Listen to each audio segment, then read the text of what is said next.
नमस्कार, मैं पवन। आप देख रहे हैं लीगल अनअकैडमी। 2 दिनों से सर्वोच्च न्यायालय का आरक्षण के मामले में दिया गया निर्णय विधिक क्षेत्र में, राजनीतिक क्षेत्र में और सामाजिक क्षेत्र में चर्चा का विषय बना हुआ है। अब हम आरक्षण के आधार, कारण और उसके परिणाम पर चर्चा करेंगे। आप EWS यानी आर्थिक आधार पर आरक्षण के पक्ष में मत रखते हैं, उसके विपक्ष में मत रखते हैं, या आप समान भाव में हैं, किसी भी स्थिति में आप हैं। अगर इस पूरे विवरण को, इस विमर्श को आप सुनेंगे तो आपको शायद इसकी असलियत का पता चलेगा और आप उचित दिशा में निर्णय ले सकेंगे कि सर्वोच्च न्यायालय का निर्णय कैसा है, यह सही है या यह गलत प्रतीत हो रहा है, या क्या होना चाहिए था, या क्या उचित है। तो सबसे पहले हम प्रारंभ करते हैं आरक्षण के आधार से। आरक्षण क्यों प्रदान किया जाता है किसी को भी, चाहे वो किसी रूप में, किसी स्तर पर क्यों प्रदान किया जाता है। तो आरक्षण का जो मूल कारण है, जो इसके पीछे तर्क दिया जाता है, वह यह है कि कुछ समाज के ऐसे वर्ग हैं जो सालों से वंचित हैं, सामाजिक स्तर पे और शैक्षणिक स्तर पे। माना यह जाता है कि समाज में उनकी स्थिति पिछड़ी हुई है और शिक्षा के स्तर पर वह पिछड़े हुए हैं, तथा उनका प्रतिनिधित्व यानी उनकी जो भागीदारी है राजनीतिक स्तर पर, सामाजिक स्तर पर, शैक्षणिक स्तर पर या नौकरियों में आप कहें, वह बहुत कम है। जितनी उनकी संख्या है उसके अनुपात में उनकी संख्या नौकरियों में, शिक्षा में या राजनीतिक स्तर पर कम है। इसी को आधार मानते हुए उनको समाज में बराबरी के स्तर पर लाने के लिए उनको आरक्षण प्रदान किया जाता है, जिसे सकारात्मक कार्रवाई के नाम से भी जानते हैं, ताकि वो समाज के सामान्य लोगों के समकक्ष आ सकें और पूरा समाज एक बराबरी के स्तर पर चल सके, कहीं किसी के साथ भी भेदभाव न हो।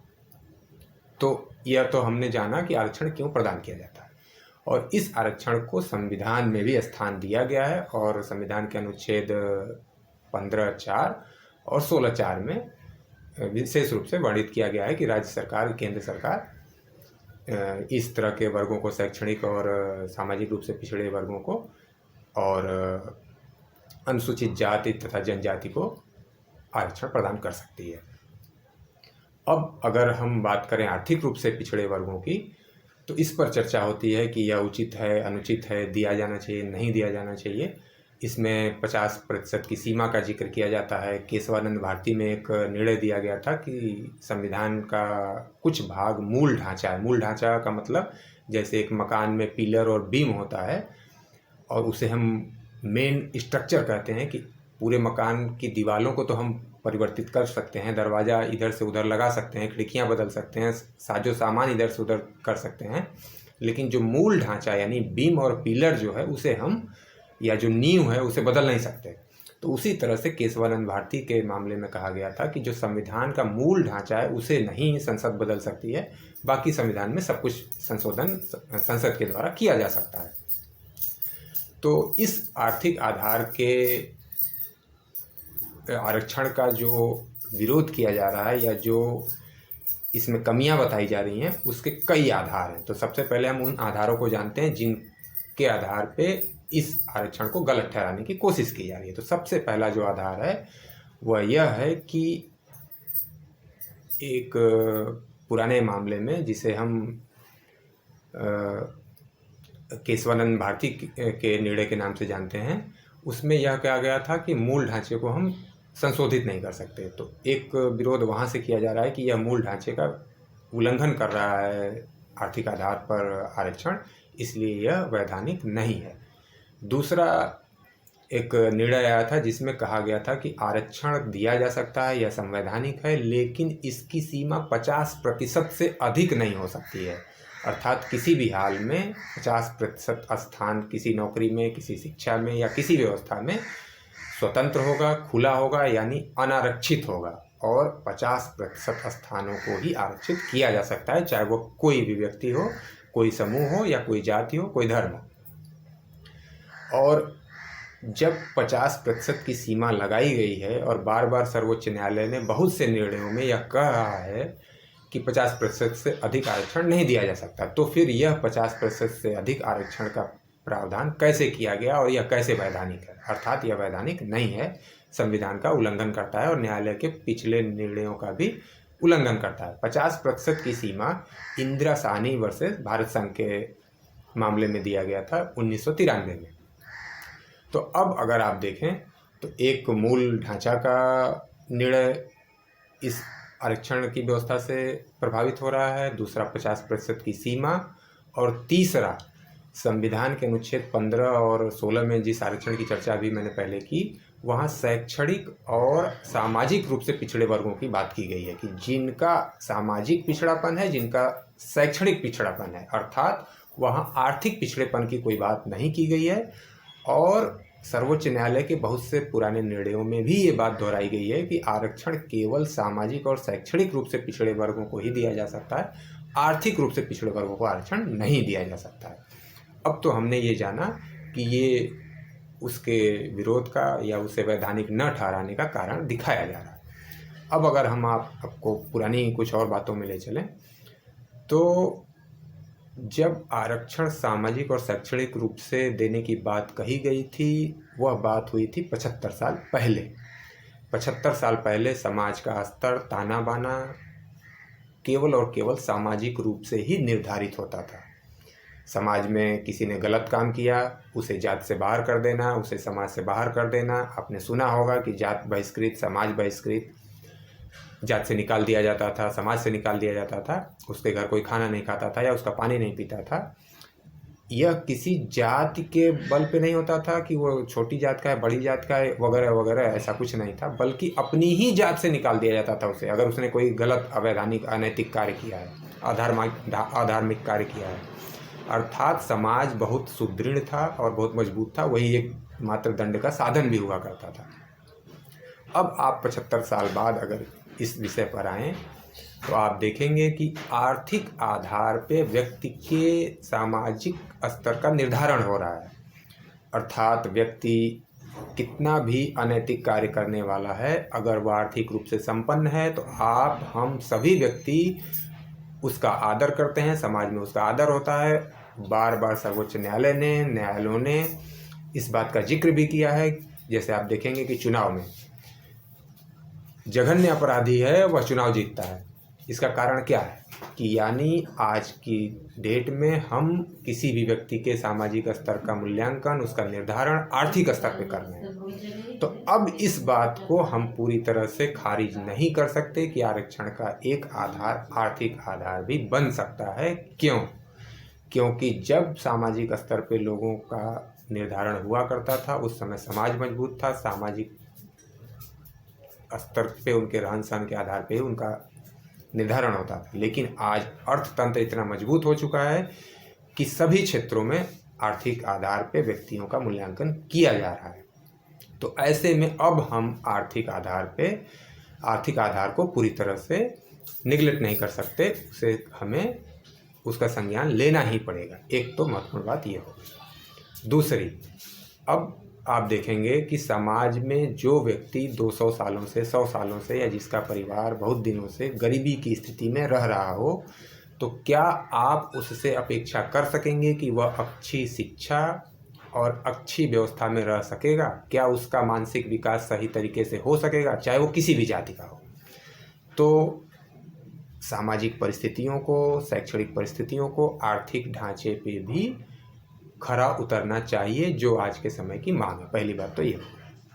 अब दूसरी बात अगर हम करें तो जिन लोगों को आरक्षण दिया जा रहा है, चाहे वह पिछड़ा वर्ग हो, चाहे वह अनुसूचित जाति या जनजाति का वर्ग हो, हम अगर उनके विषय में निष्पक्ष बात करें, मैं उसी जाति और उसी वर्ग का होते हुए वो बात करूं या उस वर्ग से बाहर होते हुए वो बात करूं, उन व्यक्तियों के हित की अगर बात की जाए, जो उसका कारण था, मूल कारण था उन्हें आरक्षण देने का, कि उन्हें समाज के बराबरी के स्तर पर लाया जा सके, तो बराबरी के स्तर पर लाने के लिए उनकी आर्थिक स्थिति का मजबूत होना सबसे आवश्यक है। और इसी आर्थिक स्थिति को मजबूत करने के लिए शिक्षा आवश्यक है, और शिक्षा के लिए अर्थ की आवश्यकता है।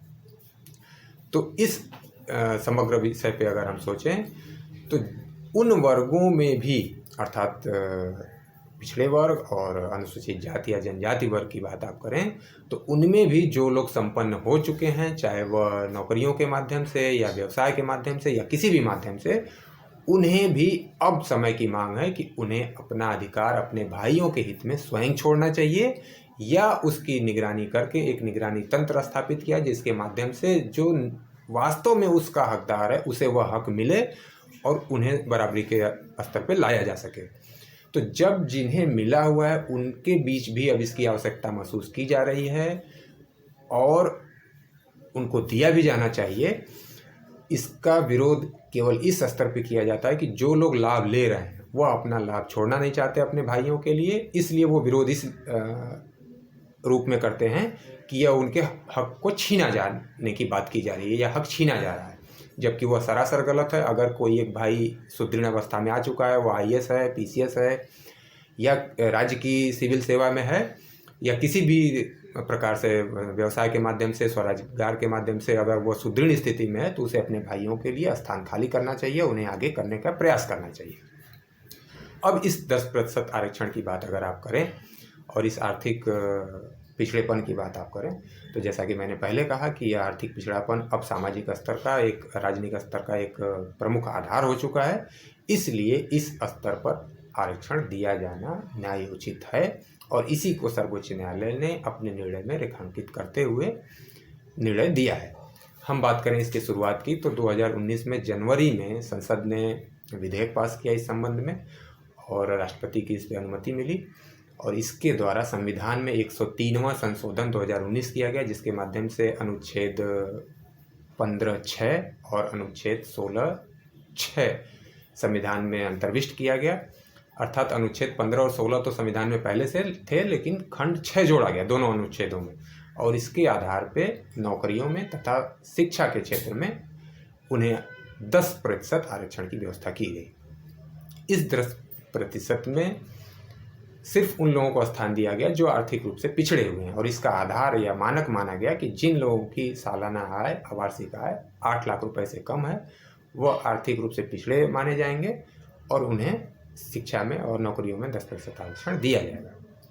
उसी समय जैसे ही यह व्यवस्था लागू की गई, तुरंत जैसा मैंने कहा कि पहले जिन लोगों को मिला हुआ है उनके जो वर्ग के लोग हैं उन लोगों को लगा कि ये उनके हक को छीना जा रहा है।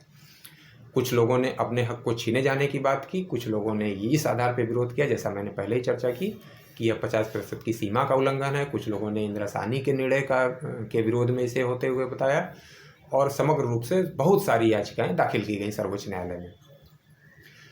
फरवरी 2019 में याचिकाएं दाखिल की गई और 2020 में बेंच का गठन किया गया, संवैधानिक पीठ का गठन किया गया और अंततः इस पे 5 जजों की बेंच ने सुनवाई की, जिसमें न्यायमूर्तिगण श्री ललित जी, भट्ट जी, माहेश्वरी जी, त्रिवेदी जी आदि, पारडीवाला जी इस पीठ के सदस्य थे और पीठ ने 3-2 के बहुमत से यह निर्णय दिया, जिसमें पक्ष में 3 न्यायमूर्तिगण माहेश्वरी जी, पारडीवाला जी और त्रिवेदी जी थे और 2 न्यायमूर्तिगण जिसमें ललित जी और भट्ट जी थे जिन्होंने विपक्ष में या विसम्मत निर्णय दिया है। जिन लोगों ने इस आरक्षण व्यवस्था के पक्ष में निर्णय दिया उनका तर्क था कि अब समय आ गया है कि समाज के सभी वर्गों को एक साथ लाया जाए।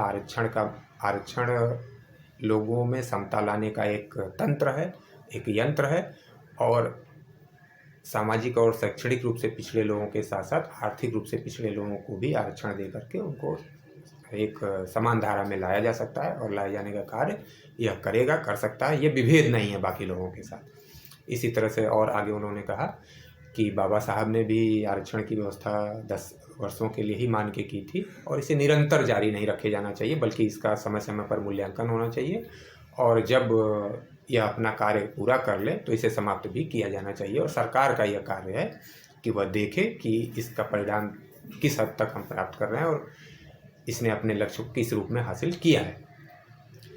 और जिन लोगों ने विसम्मत निर्णय दिया, यानी भट्ट जी और यू ललित जी ने, उनका मानना था कि यह इस 10% की सीमा से उन वर्गों को निकाल दिया गया है, उनको अवसर नहीं दिया गया है जो सामाजिक और शैक्षणिक रूप से पिछड़े हुए हैं, इसलिए यह समतामूलक नहीं है और यह संविधान का उल्लंघन करता है।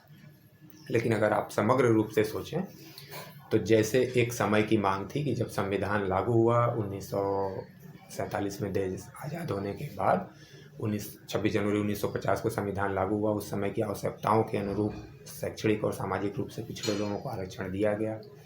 उसका विरोध भी हुआ एक स्तर पे, लेकिन अंततः वह लागू है और लोग उसका लाभ ले रहे हैं और लाभ लेते हुए आगे बढ़ रहे हैं। समाज में समता आ रही है धीरे धीरे। उसी प्रकार से अब समय की मांग है कि जो लोग इस स्थिति में नहीं हैं कि वो शिक्षा प्राप्त कर सकें, पढ़ाई कर सकें और आगे बढ़ सकें, समाज में बराबरी के स्तर पर रह सकें, उन्हें भी इसका लाभ दे करके उन्हें भी समान भूमिका देनी चाहिए, उन्हें समाज में समान स्तर पर लाना चाहिए। यह समय की मांग है। क्यों? क्योंकि एक समय था जब तृतीय लिंग यानी हिजड़ा वर्ग को समाज में कोई स्थान प्राप्त नहीं था, यानी उनको एक नागरिक के रूप में भी अधिकार प्राप्त नहीं था। लेकिन 2018 के निर्णय में, 2014 के निर्णय में उन्हें थर्ड जेंडर के रूप में मान्यता प्राप्त हुई। अर्थात जहाँ भी आप कहीं आवेदन करते हैं तो स्त्री या पुरुष के रूप में जब आपको मेल या फीमेल के रूप में इंगित करना होता है अपने को, तो यह उन्हें अधिकार दिया गया कि वो थर्ड जेंडर के रूप में अपने को इंगित करें, यानी उन्हें एक पहचान दी गई। इसी तरह आप देखेंगे कि उन्हें आरक्षण की भी व्यवस्था की गई और बिहार के पुलिस विभाग में उन्हें आरक्षण दिया भी जाता है।